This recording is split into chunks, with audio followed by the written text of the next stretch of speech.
Hi everyone and welcome to my channel. Follow me to Maghreb today as I make shakshuka, poached eggs with tomatoes and a nice spice mix. This dish is popular throughout North Africa, but you can find similar dishes everywhere in the Mediterranean, like Turkish menemen where eggs are scrambled. As you can probably tell, it's very easy to make. As usual, I start by chopping an onion,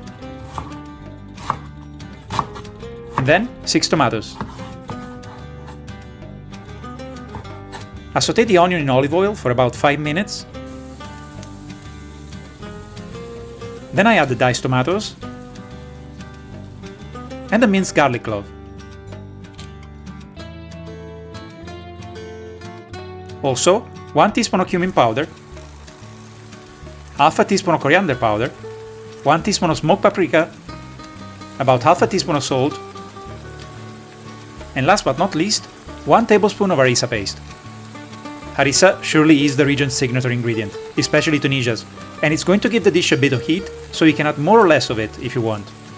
Like all popular dishes, shakshuka is also subject to variations, and sometimes other ingredients are added, such as cheese, olives or sausage, but I'm going for the basic, simplest version today.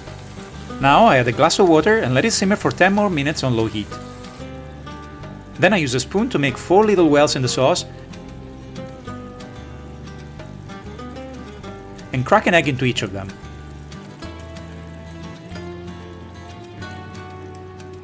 I mix the egg whites with the sauce a little, just so they cook thoroughly and absorb more flavor at the same time.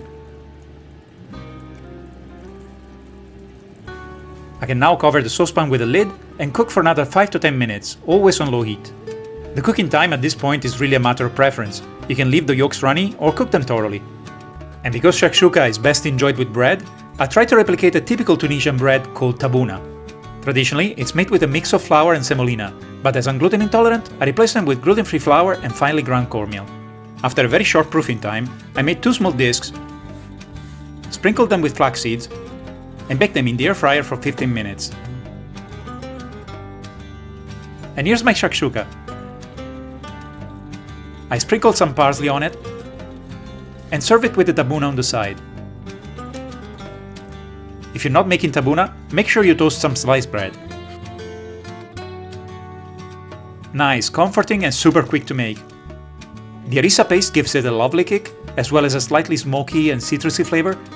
And well, of course this isn't proper tabouna, but it's quite good nevertheless, and there's nothing like freshly baked bread to scoop your food with. So, are you going to try shakshuka?